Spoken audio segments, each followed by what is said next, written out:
mendelspod.com, advancing life science research, connecting people and ideas.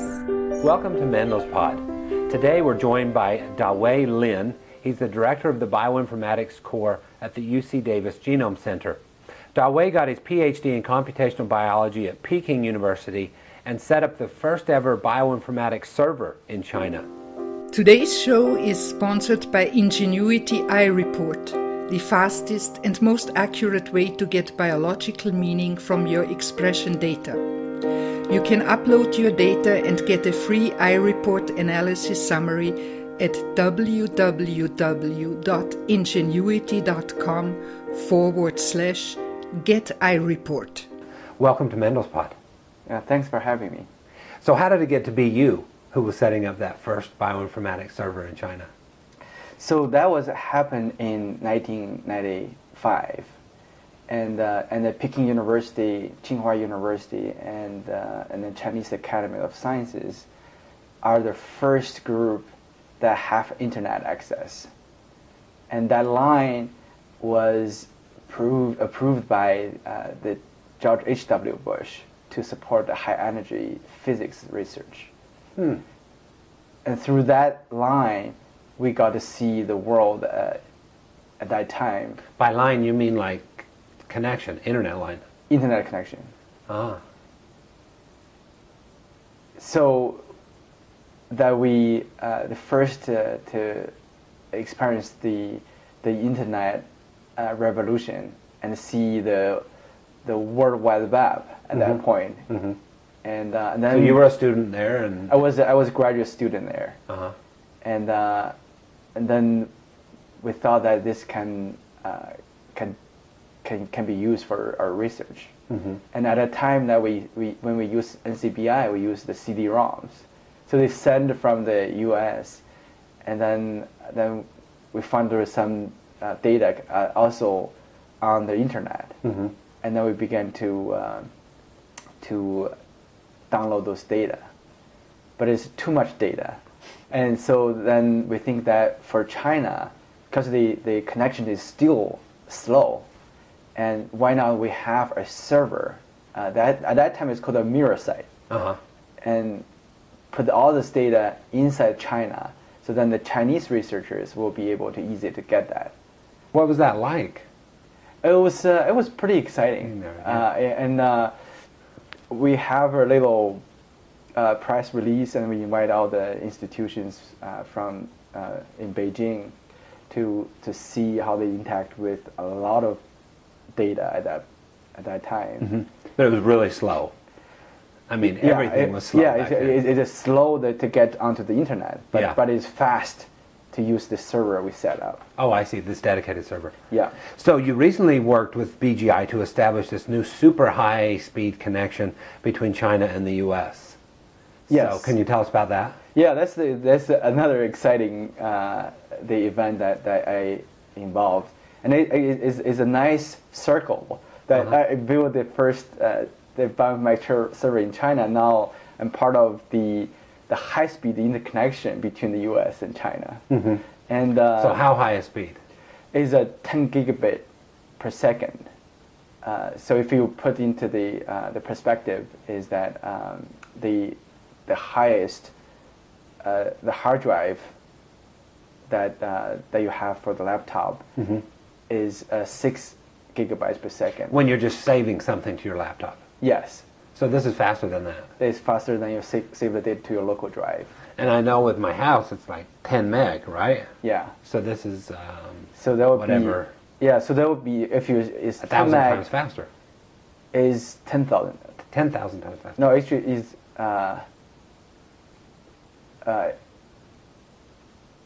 yeah, 10,000 times. Yeah, 10,000. We caught the bioinformatics guy. Okay. Yeah, So, all right. So this connection, what does it make possible? I mean, how does it change things? So, it's more like the flattened world again.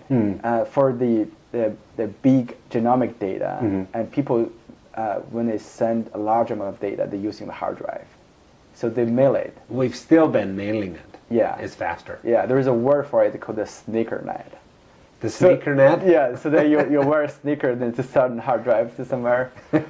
and then the 10 gig line that we demonstrate that they can transfer like 8 human genome within 30 seconds. So and then, it took how long before? So we just had a research project that would transfer an exome genome. Mm-hmm. It's about the same. The size of the data is about the same, mm-hmm. and it took 26 hours. So basically over a day to transfer from Hong Kong to UC Davis. Mm-hmm. So we've gone from 26 hours to 30 seconds. That's right. Okay, so why isn't it instantaneous? It's because there is a speed limit that is 10 gig per second. That is actually with the 30 seconds it is close to that theoretical the limit. Yeah, 30 seconds is pretty close. Yeah, but I just visited the internet too, and they already have 100 gig per second line running from DC to Sacramento. So it's going to be faster if we're using that speed to mm-hmm. transfer data. Even 10 times faster. Yeah. So like 3 seconds. Yeah. If we can reach that the theoretical limit. Mm. But yeah. So who's Internet 2? So Internet 2 is a consortium of universities and research institutions, mm-hmm. and they want to tackle the long-term infrastructure problems like high-speed internet. Mm-hmm. And so this consortium, they have enough power and needs to do the advanced development. And so the Internet 2 will collect all the requirement from the consortium members mm-hmm. and to define what is the best way to go forward to support this university's research and development. So the members are several universities, I guess, around the world, huh? No, the Internet 2 is a U.S. organization. It's just the U.S. Yeah. So it's universities around the U.S. Yeah. And then they went over and set up the infrastructure in Hong Kong as well. The Internet 2 work with the Chinese Education and Research Network to have her set up there to help to solve the technical problems, and the Chinese government support the expense to build the network, like fibers within China, mm-hmm. and then this event we participate is to connect the two countries with that speed. Mm-hmm. So do we have this? We have this high-speed connection with other countries? Yes, we have that connection with Europe uh-huh. And some other countries. Mm-hmm. Okay, so how is this changing the world? I mean, you say it's flatter, but what's some examples? I mean, if we can do this in 30 seconds, how does that make a difference? Yeah, they change a lot of things. They just like they change people's communication barriers. So used to people send land letters to communicate, and now we use email, and you can instantly get a feedback and share information. And then the same thing for genomic research is that you can easily share a large amount of data, and that will accelerate the collaboration that you have to use this hard drive to transfer data. And also the another thing we're excited about is when we used to analyze this large amount of data, need a lot of computing power. And it's hard now for institutions to build rows of computing clusters, and it's very expensive. And so now we switch to the cloud computing solutions, like the ones provided by Amazon web services, and now Microsoft, Google, Yahoo, they all provide similar type of services. So how can we take advantage of that capability? And the one thing we need to solve is we need to clear this pipe to transfer data over there, to use the idle CPU cycles that they can use to analyze data. And so then Amazon also have this, is also on this 10 gig line, and then we can have this data and send over there into the cloud, yeah. Or is into any other clouds, and then use the computing power to digest that data into a usable form for biologists. Mm-hmm. Okay, so we're figuring out the infrastructure problems for the big data then. Mm-hmm. Yeah, I think, this is a beginning of it. Yeah. And I should say that the demonstration that we did is using the special hardware is not available to the regular research labs. So it's not that they can do it today. Mm-hmm. So that's the next step. That's the next step. To connect other people who may not be at a university that's on the internet too. Right. So we're also trying to work this the details out and to basically have some written up how this thing has been done, and then the other people with the infrastructure that can do it. So you're like the high-speed guy, really. Mr. Bioinformatics High Speed. That's a nice title. Yeah, but I do like cool things. You're the director of the Bioinformatics Core at the Genome Center. Mm-hmm. So what are you doing there? I mean, you also deal with other things than just infrastructure. Yeah, we work with anyone that have a need that we can accommodate. Uh-huh. And for example, recently there was a Japanese collaborator. They found us through Google, uh-huh. and they send samples to us, mm-hmm. and we work with their sequencing facility, get the data, and run through our pipelines and find the mutations that really important to him. So you're working on human health? Yeah. So recently we began to collaborate with the people in the cancer center at the Genome Center, mm-hmm. The cancer center at the university. Mm. And so they have the lung cancer patients, and also there was the bladder cancer patients. And the things they want to do is that they xenograph the cancer tissues on mice, and they will have several generations of mice. They can do different type of treatment, and because the tissue is taken from a particular person, so they can do, once they find a good treatment, they can transfer that treatment back to the individual. Mm-hmm. And in this process, you need to figure out a lot of genomic information. So why would researchers come to you?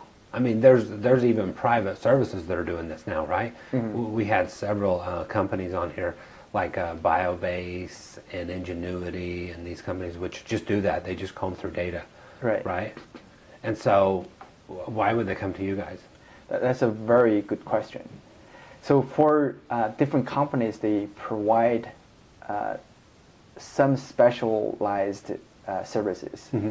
Like the Ingenuity you talked about, they mainly provide tools, mm-hmm. that they have a better database, have a better interface that people are easy to use. Mm-hmm. And so if you have a good data, mm-hmm.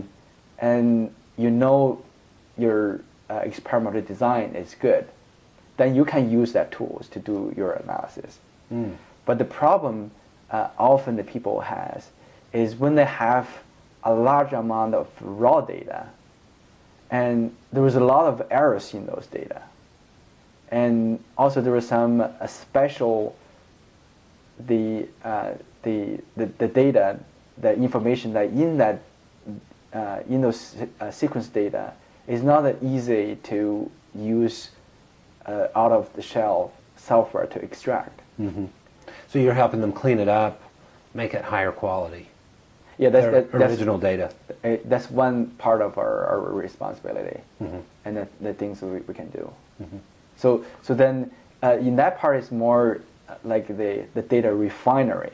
So you have the raw oil, and then you need a refinery to get the gasoline, and the people then can use the gasoline to drive. Okay, so you guys are a refinery. That's one of the primary functions. Yeah. So you got a degree in computational biology, and now there are degrees in bioinformatics. Right. Right? So, like, what kind of people do you have in your lab? I mean, you have postdocs working there. Yeah, so for now, I only have the professional scientist that several years after a postdoc. The reason is that our role is trying to understand the data, and our goal is to give people some actionable information. So once they have a large amount of data, and they have to know what this data is about, what the information they can use to design their next round of experiment. Or for patients, they need to know what this information can affect their health. And so how do you guys in your lab know that or find that out? Yeah, so we have a pretty unique model to work on those data.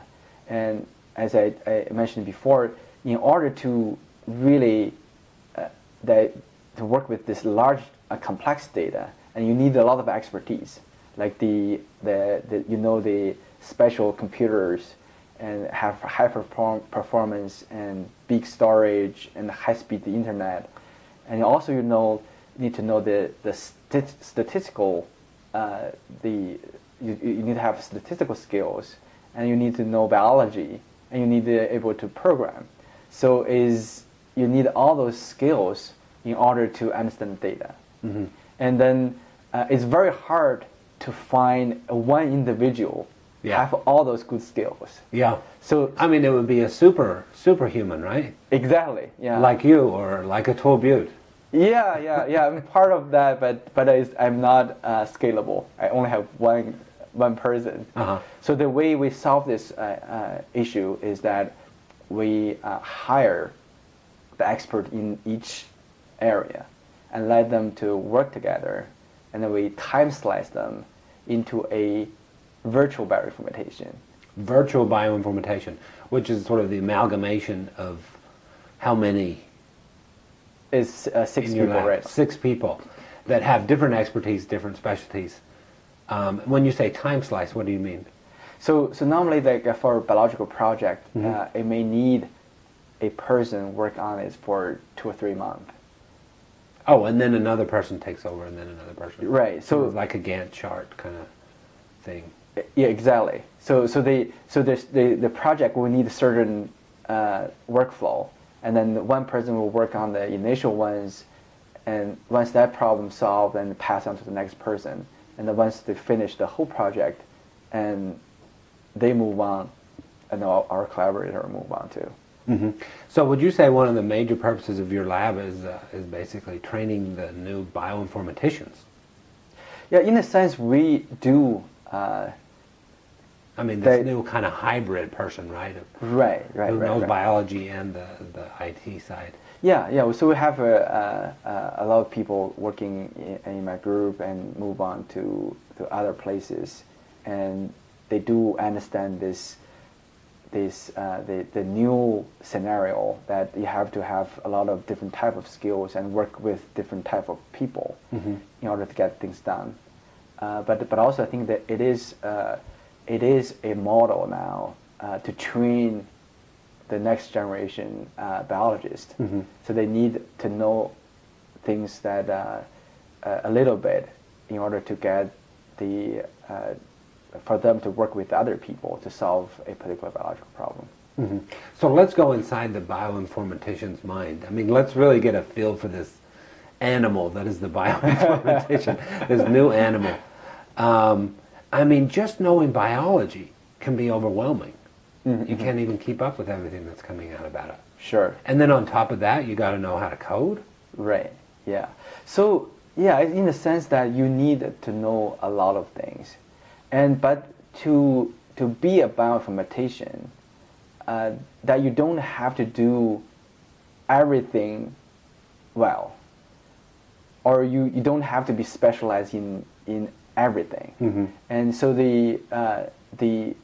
this model we worked out is that we want to have a core expertise to empower people. Mm-hmm.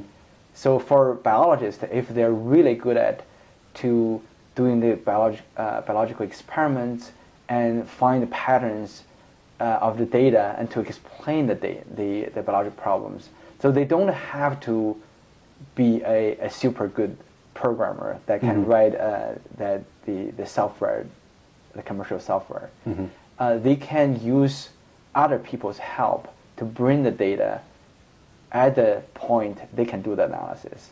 Mm-hmm. And They have to kind of learn how to talk together, right? Right. I mean, are there different kinds of bioinformaticians now emerging? Yeah, I think the bioinformatics itself is a pretty vague word. It's hard to define what it is. Okay, please define what it is. Yeah, so the bioinformatics, you can think about, they have two parts. There was a bio part, and there was the informatics part. So bio part... I figured I got that. Yeah. So bio part is mainly focused on the biological question, and can you understand what is the main question, and what is the technology available to provide the information that may get the answer for the question, and what kind of experiments need to be done. And so for the informatics part is that you relate to the computational skills and statistical skills, data mining skills, and then also the IT infrastructure.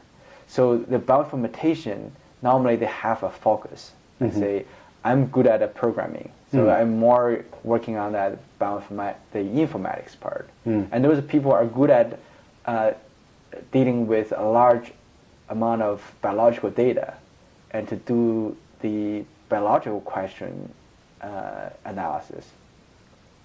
So that the people may try to working on, say, find say 1,000 individuals when they have the sequence done, and they can find the causal mutations. So there are different type of focus for a bioinformatician. So would you say there's two categories: those who are more biology focused, more specialists in biology, who know some of the informatics jargon and even can write code? I mean, I remember we had a Tool Butte on, right? He's an MD, PhD, and he also can write code. Yes. Which is probably pretty rare. Right. And then there's the ones who are more the informatics people, and they know some biology. Right. No, so that's an important part of the bioinformatics. So although you can have your focus, but you need to understand all the languages that need to communicate with different type of people. So the biologists need to know some statistical concepts, and it's better to have some programming skills. And then the programmers need to understand what the biological terms is about. And so you need a certain the cross-trained mindset to get that bridge done. But you need to at least do one thing very well. When I talked to you before, you mentioned something about there are the tool makers. So that would be the informatics guys, right? And then there's the tool users. Yeah. So the things of what I see the field is changing is that the biological information now is more and more becomes a commodity and related to people's daily life. So everybody, in a sense, want to be a future bioinformatician. And so you mean in keeping track of all of the data about our health and exactly the self-quantified movement or whatever it's called. Yeah, like Lihu, that they talk about that in the future probably people will have 2 billion data points. And that's all about this particular individual. And I would imagine that people will be motivated, want to understand that. And so in a sense that you need to acquire some skills to analyze those data. And then each person will function as a biologist to trying to figure out their own biological problems. And then they need to work with other people to have the tools easy to use and for them to, or enable them to do the analysis. Yeah, I mean, I wonder sometimes if we won't train, elementary kids in writing code. Everybody, right? Yeah. It's just a language that we all need to know. Definitely, yeah. So it was the last week I began to teach my children Python, and my son is 6 years old, and he loved it. And so I think that's kind of the training. But a lot of other people that they're working on to make the programming easy, even for kids. And now they pretty much the programming language that we have is really for adults, or for. So there will be a new language for kids. Right. So how is your son doing? Is he picking it up? Yeah, he began to be crazy about this power function. So the 100 to the 100 powers and generate a lot of zeros on the screen, and that's what excited him. Okay, being able to just hit a button and see all that generated, is that it? Or? Yeah, I think it's more for him. I think he got the concept that the computer is just a tool. Then you need to give the input information to the computer and instruct what the computer is need to do, and then you can get the result back. And that's a very fundamental programming concept. So you see part of where healthcare is going is that the average person will know more have more data about themselves, and even there'll be software where we can do something about it. Yeah, definitely. I think in the future that the people need to be empowered to analyze their own data, and so for now that piece is missing. We don't have a tool that for average person to know their genomic data. And mostly that is outsourced to scientists, and I definitely think the ordinary person should be able to do something with their own data. So there's a new business for you. Yeah, I think there's definitely this is a very big potential market that we can take advantage of. Ultimately, we're connecting the biology and the IT worlds, right? Yes. I mean, like we've had Genia on, who's doing next generation sequencing, right? Yes. And different companies who are working with the nanopore, and where they'll, the sequencing will just be done on a thumb drive, basically. Yeah. So right. Yeah. And so we can literally just read biology really quickly. Right. And at some point perhaps write it, right? Yes. But this interface between the two is coming together. That's very important. Yeah. So for biological problems, it's always there, and it's always the goal people want to solve. And the technology are the helpers that they will give people different capability that to see things differently. When you have a high throughput sequencing, and then you see much more information than you used to be, and so then you also generate the different understandings of biological problems. But I think these two definitely need to work together to see what is the best match. And at some point it might be just one person, I guess, huh? Down the road. They can be, yeah. So this the cloud computing technology, the other revolutions like the high-speed internet definitely empower an individual that they can collect data through a mobile phone, and through the software provided to them, and then they can understand themselves better. Mm-hmm. So BGI recently opened up a division. They're the ones you worked with the high-speed connection. Yes. And they recently opened up a facility at UC Davis. And you know the founders of BGI. What do you think about BGI and what they're doing? So I visited BGI last November to their Shenzhen side and also the Hong Kong side.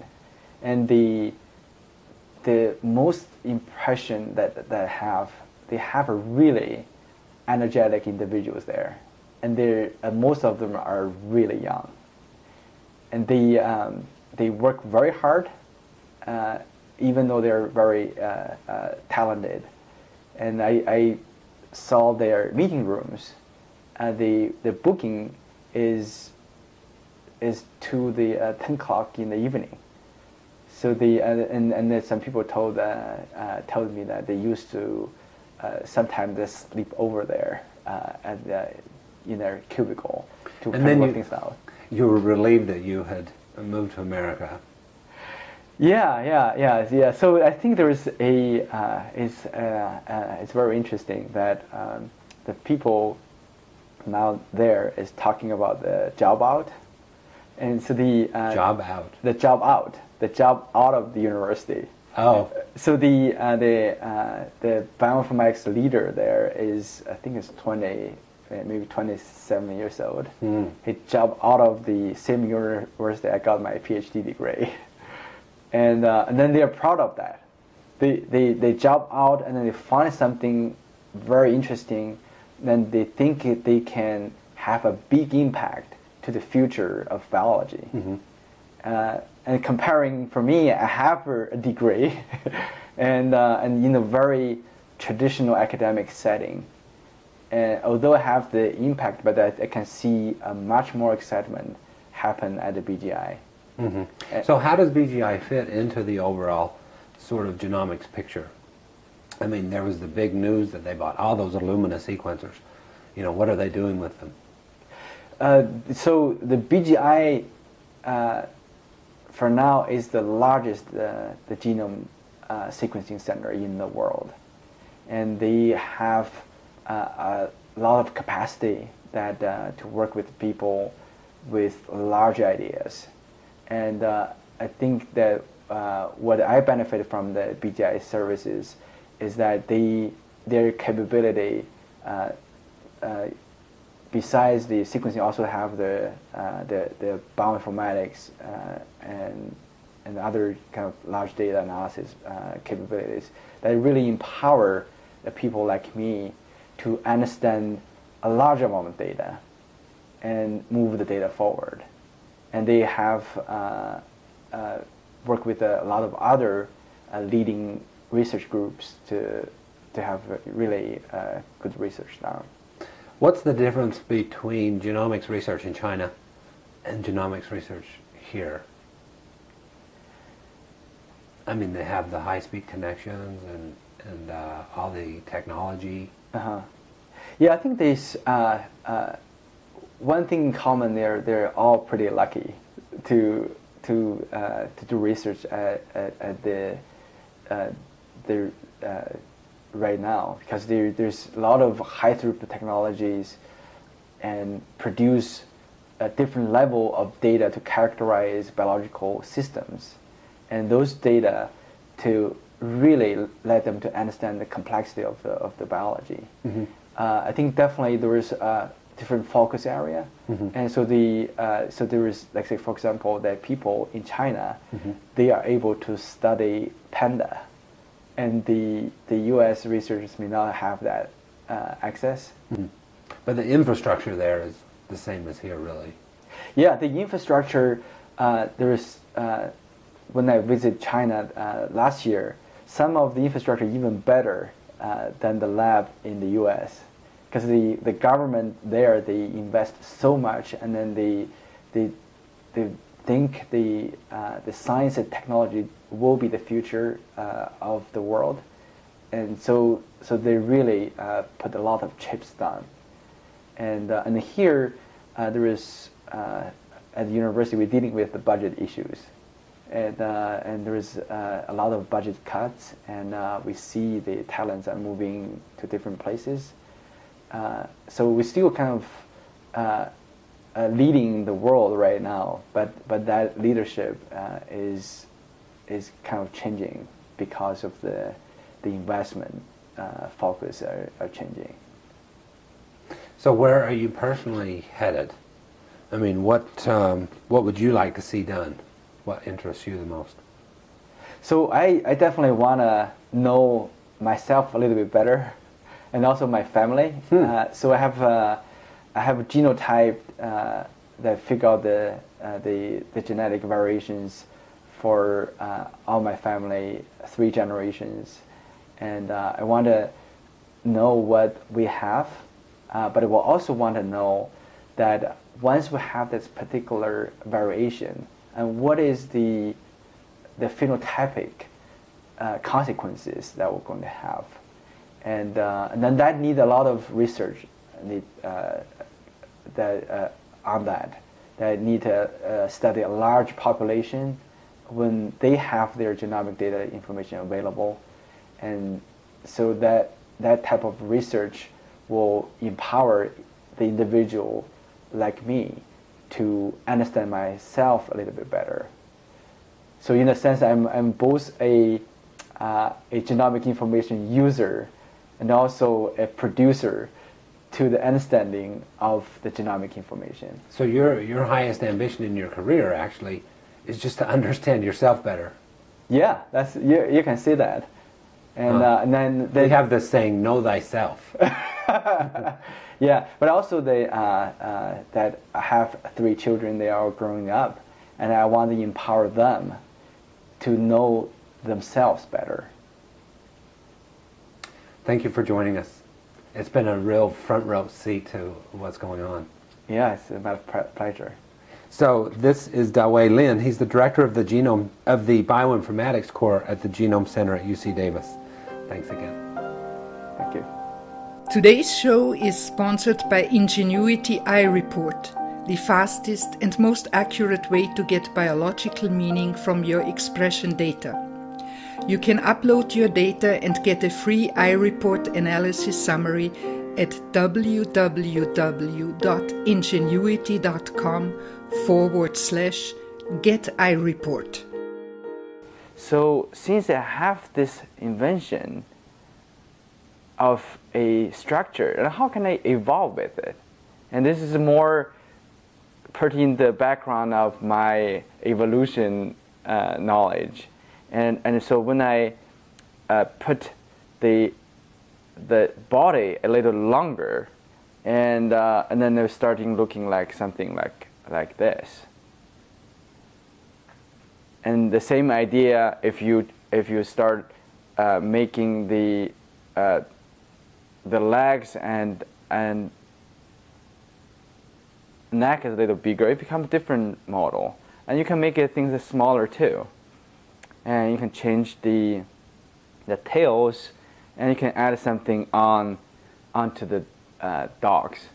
And so this is really the same principle that the evolution is about. And then of course you can add different colors, and you can add eyes and to decorate those models. And that's the things that become evolving. And then I use these models to teach little kids. And when they see my models, they come up with this. So this is not a model I built.